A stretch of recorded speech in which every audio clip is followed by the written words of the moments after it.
ప్రేమ ధీరజ్ పనిచేసే దగ్గరికి వస్తూ ఉంటుంది. అది చూడగానే అక్కడ ఉన్న ధీరజ్ నువ్వేంటి ఇక్కడ అని చెప్పేసి అయితే అడుగుతూ ఉంటాడు. ఆ మాటలు వినగానే అక్కడ ఉన్న ప్రేమ నేను నీతో కాస్త మాట్లాడాలి, అందుకే ఇలా వచ్చాను అని చెప్పేసి అయితే అంటూ ఉంటుంది. ఆ మాటలు వినగానే అక్కడ ఉన్న ధీరజ్ అయితే సరే నేను ఈ వాటర్ ట్యాంక్ దగ్గర పెట్టేసి వస్తాను, అప్పుడు మాట్లాడదాం కానీ అని చెప్పేసి అయితే అంటూ ఉంటాడు.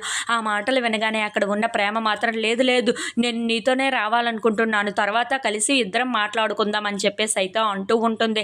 ఆ మాటలు వినగానే అక్కడ ఉన్న ధీరజ్ అయితే ఒక్కసారిగా షాక్ అయిపోయి సరే అయితే ఆటో ఎక్కువ అని చెప్పేసి అయితే అంటూ ఉంటాడు. ఇంతలో అక్కడ ఉన్న ధీరజ్ స్టార్ట్ చేస్తూ ఉంటాడు. అదంతా కష్టం చూసి అక్కడ ఉన్న ప్రేమ అయితే మా కోసం ధీరజ్ ఇంత కష్టపడుతున్నాడా అని చెప్పేసి అయితే అనుకుంటూ ఉంటుంది. ఇంతలో అక్కడ ఉన్న ధీరజ్ని అలా చూస్తూ ఉండిపోతుంది. ఇంతలో అక్కడ ఉన్న ధీరజ్ అయితే ఏంటి అలా చూస్తున్నావు అని చెప్పేసి అయితే అడుగుతూ ఉంటాడు.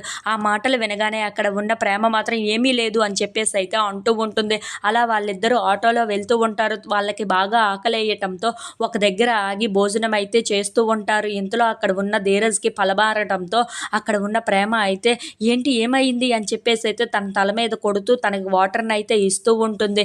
ఇంతలో అక్కడ ఉన్న ధీరజ్ ప్రేమ వైపు అలా చూస్తూ ఉండిపోతాడు.